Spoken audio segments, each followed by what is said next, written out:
What's up, everyone, and welcome back to the BallGame podcast. This is a very special, exclusive episode. It's our Week 3 starts and sits of the week. I'm Chris. I'm Matt. This is exclusive because basketball isn't going on right now. When we start doing our basketball, preseason rollout stuff, this Thursday will be a basketball episode. But for now, we'll do our start sits. When basketball starts, our start sits will be on our Patreon. So make sure you guys check the link in our description.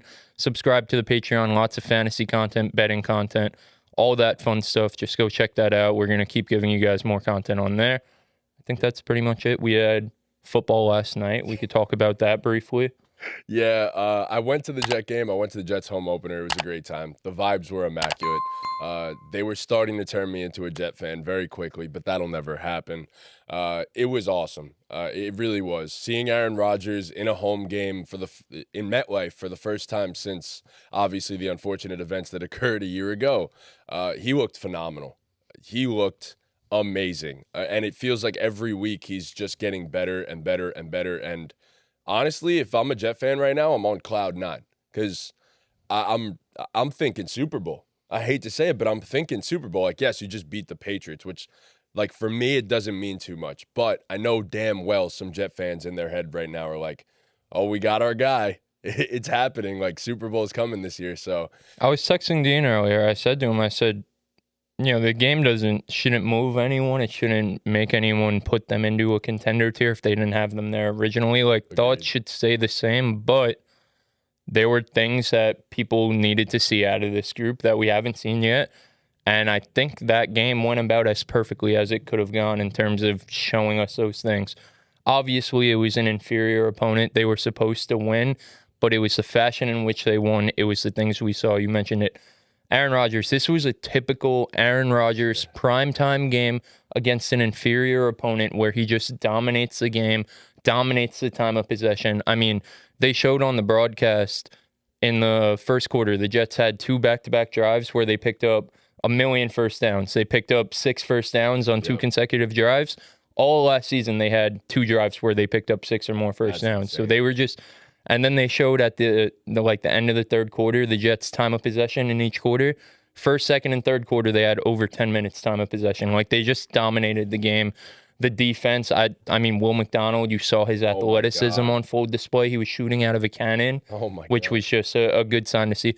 Obviously, the Patriots' offensive line is banged up right now and not really on shit. Is crazy. Yeah, but the Jets' D-line, obviously, given what we saw week 1 especially, like, we needed to see this out of them. And Jermaine Johnson getting hurt and being out the season, which sucks. But yeah, so we just needed to see this all around from the Jets. I said it before we started recording. I mentioned it week 1. They needed to get Braylon Allen touches. He's probably the 3rd or 4th best playmaker on the team. Mike Williams, I think you can make a conversation, but that guy is just so talented. The ball needed to be in his hands, and we saw week 2 he was the hero for them, scoring 2 touchdowns. And then this game, I think he got, 11, 12 carries. 11 carries. He was super involved. And, I'm a Madden player, so something I always love to see was in the Patriots playbook for all those years in the split backfield stuff. I think that's just awesome stuff to have when you have 2 elite running backs. So seeing both of them out there for a good amount of snaps, I love that stuff. It's creative. It's a good way to get the ball in because the RPO stuff, like, you have to respect Braylon Allen in the inside zone, but if you put Breece Hall in space on the orbit bubble screen, like, he could take that shit to the crib. So it's just a good arsenal to have, like, especially given the Jets situation where I think going forward, there will be games where they struggle to push the ball down the field given their lack of outside playmakers. But, I mean, Lazard's looked incredible through 3 weeks right now. Crazy. I mean, he looked incredible. He put the team on his back, by a thread getting in there to the end zone. So that was cool to see.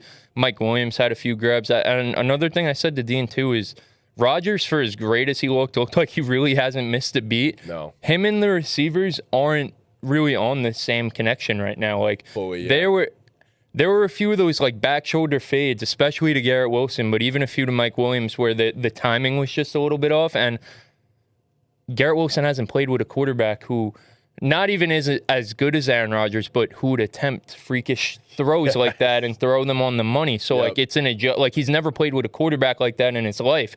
No one has unless you've played with Aaron Rodgers or Tom Brady or Peyton, like all those guys. So, that's going to come too, and they're going to connect on because it's free. Yep.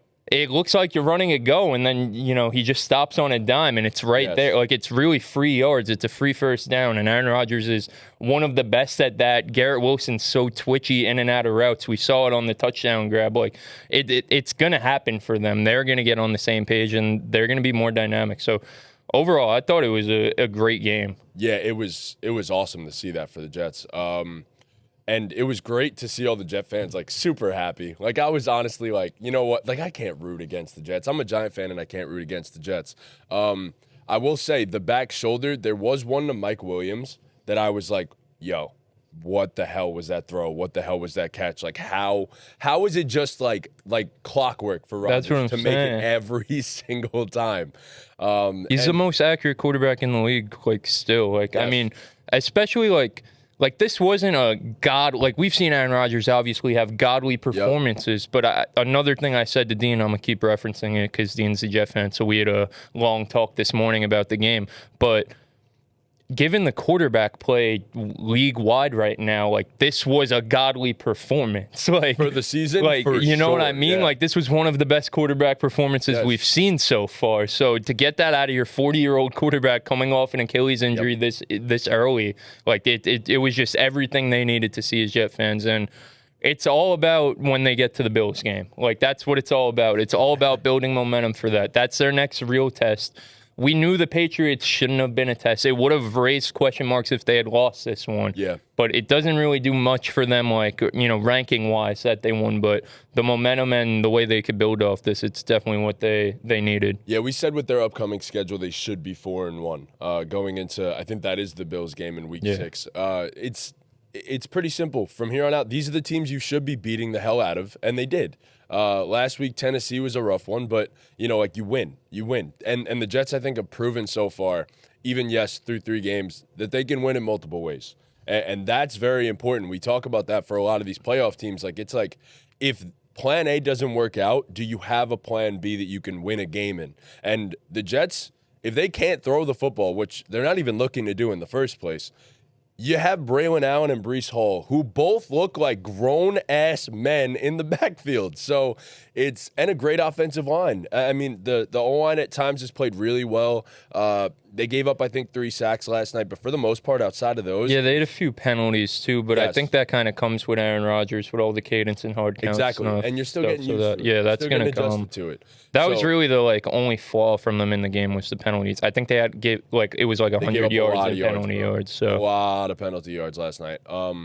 But a lot of times it didn't matter, though. It would move them back from 3rd and 3 to 3rd and 8, and they'd still convert. So a lot of times it didn't even matter. But the slant to Garrett Wilson felt like it was automatic when it mattered most. Like, it felt automatic. And the one thing, I will say there's one negative in my personal opinion, and in a more important game, this will matter. Going into the half, they had 2 minutes and 3 timeouts. Their clock management was some of the most disgraceful stuff I've ever seen in my entire life. And the play calling as well. Horrendous. And I was like, yo, if there is a flaw to the Jet team that will hold them back, it's Robert Saleh and it's Nathaniel Hackett. And sometimes you really just can't get over bad coaching. So yeah, I think that wouldn't have stood out so much if Zerline didn't shank the kick also. But they shouldn't have been there. Yeah, I agree with that, but I think they were just given the lead and given they had full command of the game. I think they were probably just playing for the field goal there.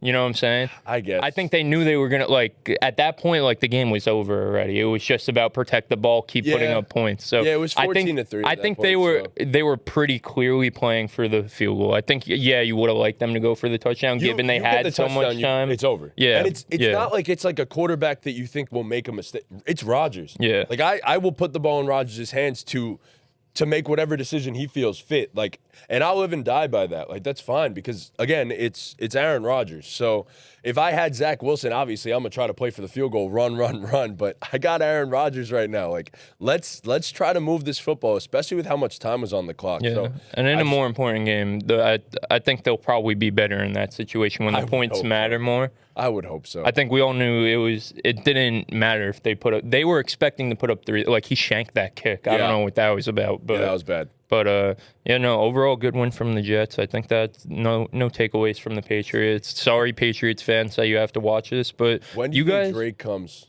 in? Pause. When do you think Drake comes in? I don't know if it'll be this season. I mean, it's bad for them, so it's just like why. I don't think it's gonna get any better. Like the situation around the quarterback to where it's like, you know what, we feel comfortable putting him in. So, I mean, why not just lose, get another top pick? Like, there's no rush to put him out there. I'm glad you say that. Especially given what we're seeing right now from the other rookie quarterbacks and Bryce Young and Will Levis, like all these young quarterbacks really struggling. That's why you brought in Jacoby Brissett. Yep. I keep seeing the meme where it's like Jacoby Brissett getting all these arrows shot at him, and it's Drake May peacefully sleeping. Like, because that's why you brought in Jacoby Brissett, to kind of protect Drake May from having to go through what we're seeing. Oh, he's the sacrifice. Yeah. He is the sacrifice. So why not? I mean, given what's going on right now, like, you got to applaud and respect them for that, honestly. Yes. So I agree. Hold it out. Do not play Drake this year. We've seen what happens. So I guess we could just get right into our starts and sits. We're going to give one for every position, and then we're going to have an exclusive start sit, too, on our Patreon, like an ultimate start sit that's not going to be mentioned here. So there might be a better play on there. So, again, make sure you guys go subscribe to that Patreon, because these full-on start sits will be there at some point soon. Once basketball comes back. Yeah. All right. So we'll start with the quarterback. I'll get it started with my start at quarterback. It's Joe Shiesty. It's Joe Burrow. It's just so obvious here. I'm on fantasy Twitter and stuff like that, and I listen to all the podcasts and stuff. He was pretty consensusly a lot of people start of the week this week. I think just going up against that Commanders defense, who has been Swiss cheese. I mean, they let Daniel Jones lead 3 touchdown drives against them last week. Baker Mayfield absolutely torched them in week 1. So you get T. Higgins back, I'm pretty sure. He practiced this week, so he should be back. And the Commanders, not only is the defense bad, but the corners are really bad. The secondary is really bad. I think this is just the easiest. And we know with the Bengals, they start out slow. The first 2 weeks, they're 1-9 over Joe Burrow's career. Week 3 should be historically when they bounce back, and I feel like this is a perfect bounce back spot. So if they don't.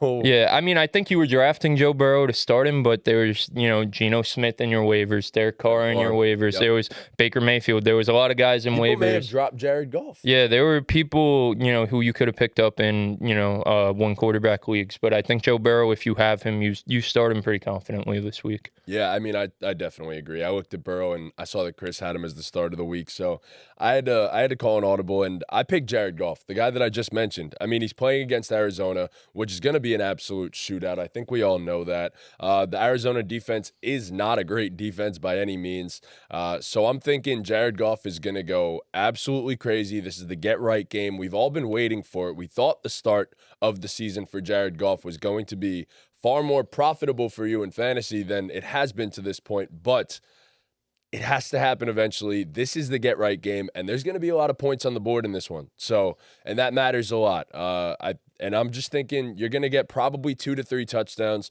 from Goff, and that'll do it. That'll do it for you. So, expect I need it back for one of my teams. Oh, you have it? I'm 0-2. Yeah, I need it. It's the team that me and Ortiz share. We contemplated picking someone up, but we said this should be a good bounce back spot for him, and we got to just give him another week. It's a 10-man league, but we only have 5 bench spots, so it's kind of rough to drop someone for a back, because we're not dropping Goff, you know what I mean? Like, we'd have to keep him, so it's kind of tough to drop someone.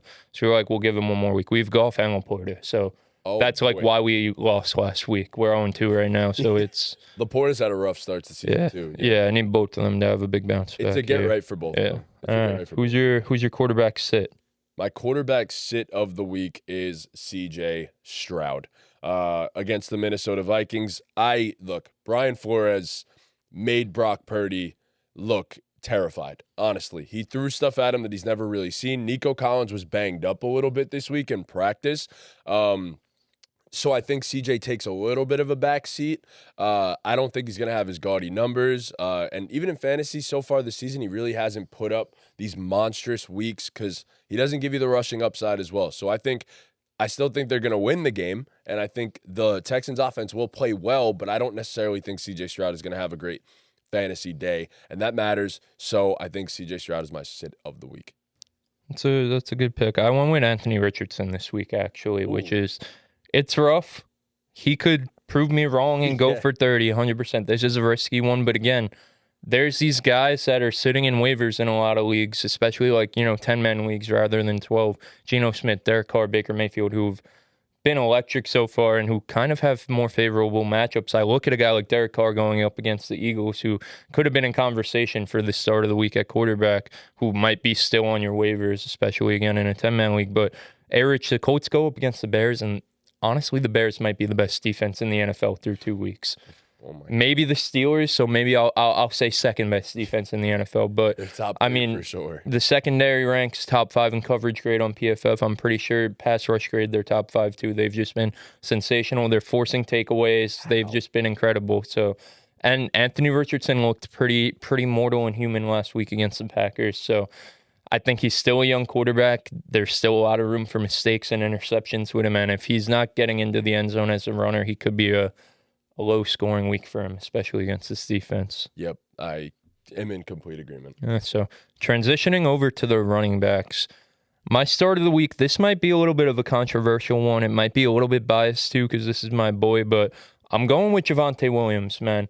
And this is kind of the last straw for him before he might come droppable in some formats. It's tough with these players on bad teams. Yeah. I look at a Deontay Johnson, who I have very heavily also. It's been rough, but it's up for Deontay Johnson. But anyway, Javonte Williams, he's been facing the highest sack box rate in the NFL, which is expected. It's a Sean Payton offense. Bo Nix looks clueless out there. Oh, God. It's been rough for him, but if there was ever going to be a breakthrough, it would be this week. He completely out-workloaded. Out-touched is crazy, but he out-workloaded Jaleel McLaughlin last week. I think he saw 10-plus carries and brought in 5 receptions. He's going up against the Buccaneers, who are super injured right now and banged up, and they've given up the second most fantasy points to running backs this year so far. So if there was ever going to be a get-right game for Javonte, it's this week. All he has to do is get in the end zone, and he's an okay start, so... If you know me, you know how much this start of the week pains me. I picked DeAndre Swift against the Indianapolis Colts. If there ever was a DeAndre Swift game after such a horrific, disgusting, I don't even know how to describe it, bad to start to the season. I mean, DeAndre Swift is living in a horror movie right now. But the Colts provide a light at the end of the tunnel. Because of course they do. Because they've gotten 150 put on them by opposing running backs in each of the last 2 weeks. So I don't necessarily think Swift gets to 150, but I do think you're going to get a 15-plus point performance from DeAndre Swift this week. I think it's finally the bounce back. And it's a really good matchup. So I don't see why not. Colts are poverty run defense. So there you go. All right. And sit of the week, what we got? I went with James Conner this week, which is a little bit rough. Another one that might be a little bit controversial, but they go against the Lions, and the Lions' run defense so far has been phenomenal. They give up the least points to running back so far, my bad. Granted, they went against the Bucs last year, and Rachaad White isn't on shit. These stats, again, going into week 2 are very, matchup dependent based on who you played. It doesn't really tell the whole story, but I truly believe in the Lions' run defense. They have some big, beefy boys up front. They made an effort to make that a point of their offseason to beef up there, so I think they're incredible, and I think it's going to be a shootout in this game, the Cardinals versus the Lions. Cardinals are going to have to throw the ball out to kind of keep up with the Lions. You mentioned it. The Lions offense should have a bounce-back game. They were 1 for 7 in the red zone last week in terms of scoring touchdowns. That should change. They should put up a lot of points against the Cardinals, so they're going to have to throw the ball to keep up. So what I fear is the scoring aspect. He'll get goal line touches? Yeah, they may be at the goal line quite enough. That's what I fear with Conner. So, I mean, people are likely just starting these guys either way. Yeah. Both the guys that we're going to say. Yeah.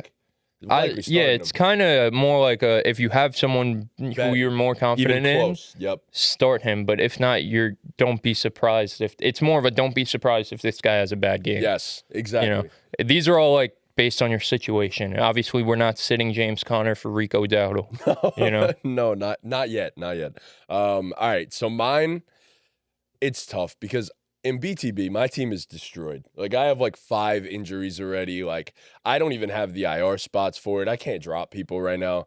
So right now he's in my starting lineup, and it's Brian Robinson. Look, we just talked about how the Bengals are going to probably beat the hell out of the Washington Commanders. I don't think that means it's a good game script for Brian Robinson. That probably leans more to the Austin Eckler side, who actually has not looked like a bad player by any means. But Brian Robinson's been really good to start this season. I just think the game script kind of goes against him here, and unfortunately, it won't be a Brian Robinson game. I think Austin Eckler in this case would be the better Washington Commanders play. So yeah, I'm sitting Brian Robinson, even though I have to start him in one of my leagues. So yeah, no, I agree. I agree. It should be rough for him this week. Moving on to the receivers, my start of the week at receiver. I don't even have this guy in any league, but I rock with this guy, so I hope he has a bounce back here. It's DJ Moore. Him and Caleb just haven't been on the same page so far, but he's still been okay fantasy-wise. I don't think he's really losing anyone any weeks. He's not putting up goose eggs. He's still getting his targets. If Caleb's going to get on track, it's this week. We've mentioned it numerous times over the past few weeks. The Colts defense is Swiss cheese. yeah. The Colts defense is Swiss cheese. If Caleb was ever going to get right, it's against this Colts team. So I think DJ Moore puts it together this week and probably gets in the end zone. So Yeah, I mean, DJ Moore is so dynamic too. All it takes is one. Yeah. All it takes is one catch that he could turn into a 70-yard touchdown. So my start of the week at wide receiver kind of goes against my quarterback. I think it's the bounce back for Tank Dell. As much as I just said that CJ Stroud isn't necessarily going to have a big fantasy game, I do think one of the receivers will, and Nico Collins, as I said, a little banged up heading into the week. And I think it's going to be Tank Dell that has a pretty solid game. I think they'll look to get him the football. I think that's very important in this case because Tank has had a slow start to the year. They haven't really put him in the most advantageous positions. And also keep in mind, he's coming off an injury that ended his season last year. So I think slowly you're going to see the Tank Dell that we saw last year. And I think week 3 is going to be a little preview to it. So I think it'll be a good week for Tank Dell. He's worth the start. yeah, moving on to the sits, I have Xavier Worthy. They go against the Falcons. The Chiefs do. That Falcons secondary is real. You got Jesse Bates back there. You got A.J. Terrell back there. They have not really given up any big plays so far this year. Obviously, the Steelers' offense isn't really that explosive, but they went against the Eagles and pretty much held them in check all game for the most part. Jesse Bates had a game-sealing interception. So Xavier Worthy also, he's only running goes pretty much. And yes, he is. It's just not like sustainable to have success like Playing that. the MVS role right now. And he could catch a 70-yard bomb and this could go to shit, but I'm going to take my chances. Just given the target share currently and given the route tree that he's running, he's not really a weekly start for me. Obviously, he could have his boom games, but I just think there's so many guys out there who you probably have on your bench who might be safer options and have more of a guaranteed workload. Like, would you start Deontay Johnson over Xavier Worthy this week? Yeah. Okay. Yeah. Okay. Yeah, exactly. All right, so my sit of the week at the wide receiver position, and this pains me because I was so high on this guy coming into the year. It looks like it's the end for Amari Cooper. It unfortunately it looks like it's the end for Amari. Amari Cooper is facing off against the Giants. Yes, I get it. I understand. The Giants stink. This is not saying that the Giants are necessarily great, but there is one player on the Giants that has made number one receivers struggle just a little bit, and that's Deonte Banks. And through 2 weeks, Deonte Banks has done really well against Justin Jefferson and made Terry McLaurin invisible. Was he even playing? Honestly, I don't know. But yeah, so Amari Cooper's going to struggle this week. He's struggled already to start the season. I mean, this could be another situation where they look to get him the ball, but target separation, he has not looked good either. It may very well be the beginning of the end for Amari Cooper, and I would probably sit him until proven otherwise. So I'd probably give him one more week. I think if he was going to bounce back, it would be here. Honestly, I don't have him anywhere, but if I had him, Judy looked respectable too, so I think Judy's look good. I don't know. Given where Amari Cooper was drafted, I'd probably, again, it all depends on your situation and who you have on your bench and stuff like that. But I don't know. Are you starting Terry McLaurin over Amari Cooper? Disgusting, bro. Who do they play? The Commanders, the Bengals. Well, they're playing the Bengals. Yeah, I'm starting. You're starting Terry over Amari Cooper. Yeah, I'm definitely starting Terry because they're gonna have to pass a lot, I assume. So that's fair. Deontay Johnson. Yes. Really? Yes. I honestly think you're. Who are the Seahawks playing? That's a good question. The Seahawks, the Dolphins. Oh God. No, I would start Amari over JSN, but I would start the other two over Amari for sure. I think Deontay has a great week this week. I really do. I hope so, bro. I hope so, bro. I'm like convinced that it's going to be vet to vet connection this week. Like I think Andy's going to come in and start throwing the ball to Deontay. Yeah, I mean, he just has to do a better job getting Deontay the ball than Bryce Young did. So I think Deontay. I don't know if it'll result in a big week, but it'll be better than it has been. I think it'll be a 15-point week, which is a lot better. So I really hope so. Oh my God, I really hope so. I really hope so. I think it's the bounce back for Deontay. All right, moving on to tight ends. My start of the week, it's Dalton Schultz. I don't know if Dalton Schultz was drafted in a lot of leagues. I think some leagues you may still be able to pick him up on waiver wires. But Brevin Jordan just got ruled out for the year, the other tight end there in Houston. They have Cade Stover, my boy, but I don't think Cade Stover's really on shit. Dalton Schultz, they use him in the obvious passing downs. Like he's the pass-catching tight end on this team, especially with Jordan out now. And they go against the Vikings, who we just saw, if their defense is going to be weak, it's going to be to the tight end. We just saw Kittle have a huge game against them. So I think Dalton Schultz has a pretty huge week this week. Yeah, so my start of the week at tight end is surprisingly it's Pat Freiermuth. I think it's going to be a good week for Pat Freiermuth, and they're going up against the Chargers, and I believe it's going to be a heavily targeted week for him. I do think they're going to run the ball a bunch, but they're going to keep the throws underneath as well. That's just the Steelers' mantra this year, and Pat Freiermuth hasn't been great, but he's been respectable enough if you're starting him at tight end, especially this season. So I'm thinking it'll be a hefty PPR week for him, around 10 points, which at this point, you take anything out of the tight end position. Yeah, no, for sure. So I'm going to go with Pat. Yeah, my sit of the week, I'm going with Mike Gesicki. He's been great so far to start the year. He absolutely torched the Chiefs last week. He was awesome, but he's going into the game a little bit limited. He's been a limited participant in practice so far. T. Higgins is back this week, too. I think they're going to do a job implementing T. Higgins back into the offense. I already mentioned it. They go up against the Commanders, who have probably the worst cornerback group in the NFL. The receivers, Jamar T., even Yoshi, they're going to eat. And the Commanders, maybe it's given the matchup, but I'm going to say it's been given the fact that the corners are so weak, but they've been the best team against guarding fantasy tight ends this year. Granted, they went against the Giants, who literally don't even have a tight end. And in week one, the Buccaneers, they also don't really have a tight end that they throw to. So, again, this stuff's all matchup dependent, but they've literally given up one reception to a tight end this year. So that's pretty impressive. Again, Mike Gesicki's going into the game hurt, so I think he's going to get a little bit phased out. And the tight ends, they're all touchdown dependent. It's really betting, do you think they're going to get a touchdown or do you think they're not? I'm going to bet no for Mike Gesicki this week. There it is. Okay. He had a phenomenal week last week, though. It really was. It was nice to see Gesicki finally break out. I've been calling for that for so long. All right, I went with another guy who's coming into this week injured, and that is Jake Ferguson. So he had a limited practice yesterday, which I'm assuming he will likely either have a limited practice today or practice in full.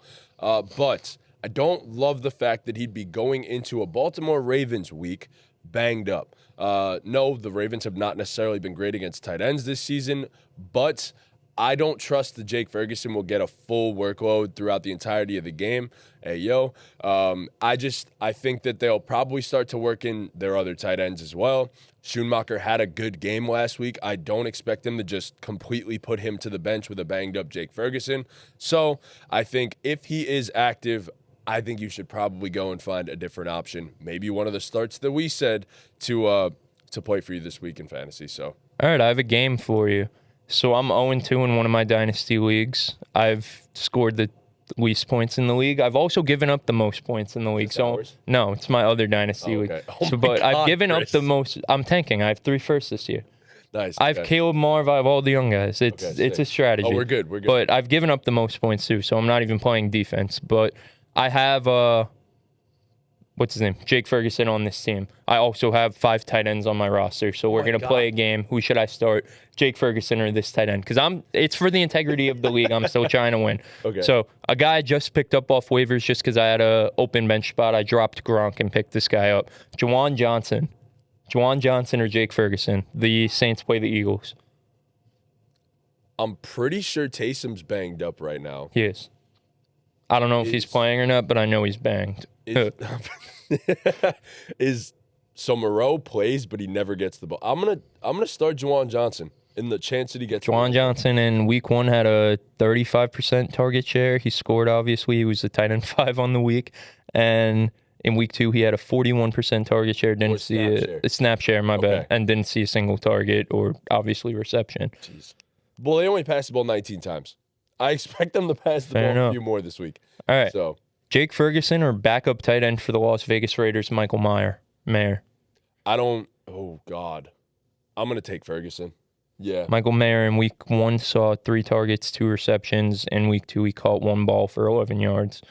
All right. Next up, my brother, Chig.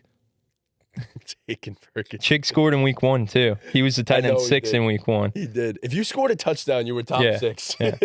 All right. So you're taking Ferguson over Chig? Yeah. Taking Ferguson over Meyer. Okay. The last guy who's currently in my starting lineup, Colby Parkinson. This is a tough one. Oh, God. I don't know if I want to start any single Ram right now, to be honest. Scored 2 points last week. It was looking up in week 1, yeah. I don't know if I want to start a single Ram. I don't know if Stafford's going to be able to get a pass off. That's the problem. But if he does, it's probably going to be quick to Colby or someone. So I'm going to have to pick Jake Ferguson if he plays. If he's active, it's Jake. And honestly, I changed my mind on the I'm starting Jake Ferguson over everyone. Over everyone? All right, Every one of your tight ends, yes. All right, so maybe he's not the sit of the week. But all right, give me one more for fun. There's a guy sitting in free agency, Cade Otton. So, it's funny. I was actually considering making Cade Otton my start of the Really? week. Yeah. Man, should I drop Juwan Johnson for him? Oh, Lord. This is disgusting. I meant the guys in his range. No. It's all right. I got Jordan Mason and Samaje Perine. I would start. So all the guys in his range, I would honestly, this is disgusting, but I would probably start Brenton Strange over Fergie because Evan Ingram's out. I would start Goddard. I would start Freiermuth, Schultz, likely over him. Komet probably over him. Tight end is disgusting. Yeah, it's rough. It's a rough one. All right, well, those are our starts and sits for week 3. Again, make sure you guys go subscribe to the Patreon. The link will be in the description. You'll get our week 3 best bets. You'll get our premium start sit. So there's more guys that we haven't mentioned that we think are going to have explosive weeks. All other fun content on that Patreon, all our betting content, like I said. Check out our TikTok, all our socials, also linked in the description. Full podcast episode will probably be popping up on the screen, so go check that out if you haven't already. Our week 2 recap, talking about Bryce Young getting benched, Derek Carr being the MVP, and other fun stuff. We got some good clip outs that came out this week, so go check those out. Yeah, and I think that's pretty much it. But make sure you guys follow us on the TikTok. We're getting there. We're getting there. So do that. All right. See ya. Be good. BallGame. Oh, yeah, BallGame.